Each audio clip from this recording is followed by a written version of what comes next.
গতি ফিরেছে যশোরে স্থাপিত দেশের প্রথম বর্জ্য ব্যবস্থাপনা প্ল্যান্টে। বেসরকারি ব্যবস্থাপনায় ময়লাকে সম্পদে পরিণত করার উদ্যোগ আশার আলো দেখাচ্ছে। প্রতিষ্ঠানটিতে নিশ্চিত করা হয়েছে কর্মপরিবেশ, বাড়ানো হয়েছে উৎপাদন। সংশ্লিষ্টদের দাবি, প্ল্যান্ট বাস্তবায়নকারী সংস্থার সহযোগিতা পেলে শতভাগ সফলতা মিলবে।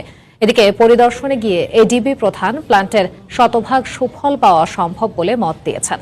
এজন্য সব ধরনের সুযোগ সুবিধা নিশ্চিত করার আশ্বাস দেন তিনি। আবুল কালাম আজাদের ছবি ও জুয়েল মৃধার তথ্য নিয়ে রিপোর্ট।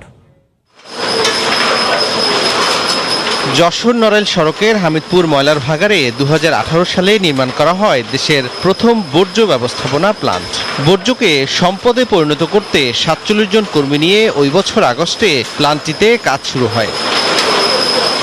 যশোরের বাসাবাড়ি থেকে আনা বর্জ্য এ প্ল্যান্টে প্রক্রিয়াজাত করে জৈব সার ও বায়োগ্যাস থেকে শক্তিশালী জেনারেটরের মাধ্যমে বিদ্যুৎ উৎপাদনের কথা ছিল। এরপর সময় গড়ালেও প্ল্যান্ট থেকে শতভাগ সুবিধা গ্রহণ সম্ভব হয়নি। প্রতিদিন প্রায় 70 টন বর্জ্য প্ল্যান্টে আনা হলেও কেবল অব্যবস্থাপনার কারণে মাত্র 10%কে প্রক্রিয়াজাত করা হয়। এমন প্রেক্ষাপটে পৌর কর্তৃপক্ষ প্ল্যান্টটিকে বেসরকারি ব্যবস্থাপনায় দেওয়ার উদ্যোগ নেয়।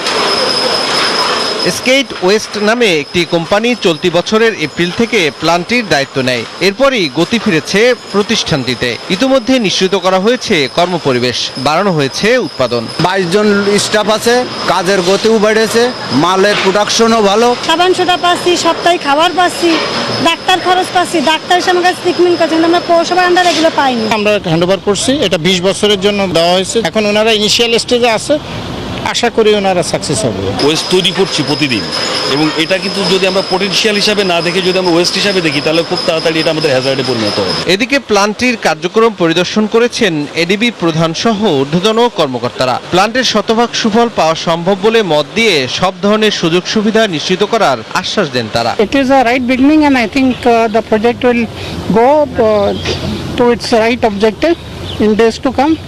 ADB is working with the municipality, and they are seeing how to make this entire process more viable. পৌরসভার দেয়া তথ্য মতে 22 কোটি টাকা ব্যয়ে প্রকল্পটি বাস্তবায়নে সরকারের পাশাপাশি Asian development bank, German development bank ও Swedish international development corporation agency অর্থ সহায়তা দিয়েছে। সময় সংবাদ, যশোর। দেখছেন